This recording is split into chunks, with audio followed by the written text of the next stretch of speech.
성도 여러분 안녕하세요. 오늘 우리가 함께 나눌 말씀은요. 마지막 때를 살아가는 우리에게 주시는 경고 그리고 또 믿음의 도전에 관한 것입니다. 오늘 이 시간을 통해서 보내주신 이 말씀들을 좀 깊이 들여다보면서요. 우리 시대의 어떤 영적 현실을 함께 진단하고 또 성도로서 우리의 역할이 뭘까 이걸 다시 한번 좀 깊이 생각해보는 그런 시간을 갖겠습니다. 네, 오늘 살펴볼 말씀들 이게 참 우리에게 여러 중요한 점들을 시사하는데요. 특히 그 겉모습뿐인 신앙 있잖아요. 그러니까 경건의 능력은 없고 모양만 있는 그런 모습들. 그리고 또 교묘하게 파고드는 미혹하는 영의 활동. 그리고 결국 죄의 유혹에 안타깝게 넘어지는 현실들. 이런 것들을 경고하고 있습니다. 네, 경고가 참 많군요. 그쵸. 근데 동시에 이 말씀들이 이런 상황 속에서 우리가 그럼 어떻게 믿음을 지킬 건지 또 길을 잃은 우리 형제자매들을 어떻게 돌이키게 할 수 있을지 그 방향도 제시하고 있거든요. 자, 함께 그 속으로 들어가 보시죠. 네. 먼저 디모데후서 3장을 좀 보면요. 마지막 때의 사람들이 자기를 사랑하고 또 돈을 사랑하고 교만하고 하나님보다 쾌락을 더 사랑하게 된다. 이런 고통스러운 시대가 올 거라고 경고하고 있어요. 읽다 보면 오늘날 우리 사회 모습하고 너무 겹쳐 보여서 좀 마음이 무겁기도 한데요. 맞아요. 정말 그렇죠. 특히 경건의 모양은 있는데 경건의 능력은 부인하는 자들, 이런 사람들이 있을 거라고 딱 짚으면서 이런 이들에게서는 돌아서라 이렇게 단호하게 말씀하시잖아요. 여기서 경건의 능력을 부인한다. 이게 구체적으로 어떤 의미일까요? 그거 아주 중요한 질문이신데요. 경건의 능력이라는 게 이게 단순히 그냥 종교적인 활동이나 겉모습, 이걸 넘어서는 거거든요. 우리 삶을 실제로 변화시키는 그 하나님의 힘, 그러니까 성령의 능력을 의미한다고 볼 수 있습니다. 삶의 변화를 일으키는 힘. 네.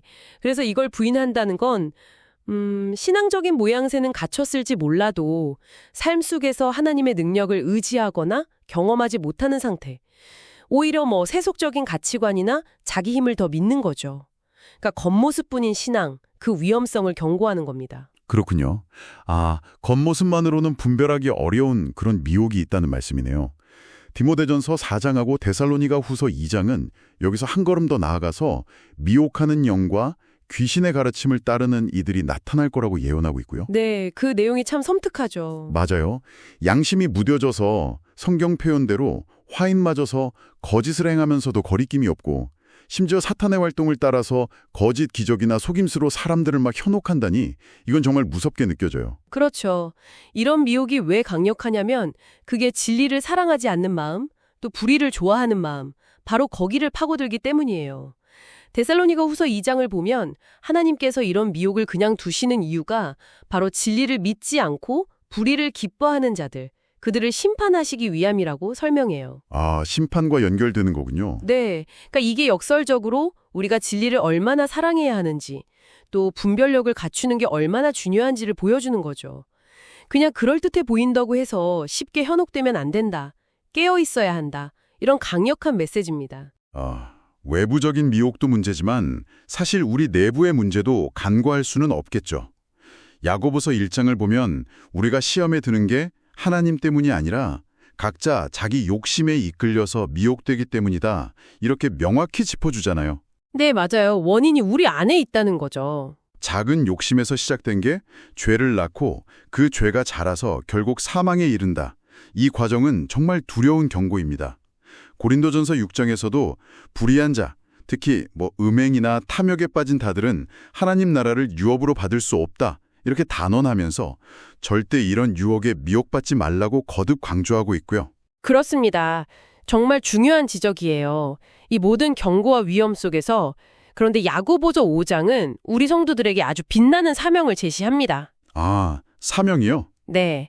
그게 뭐냐면 바로 우리 공동체 안에서 혹시라도 미혹되어서 진리의 길을 떠나 형제자매를 돌아서게 하는 것입니다.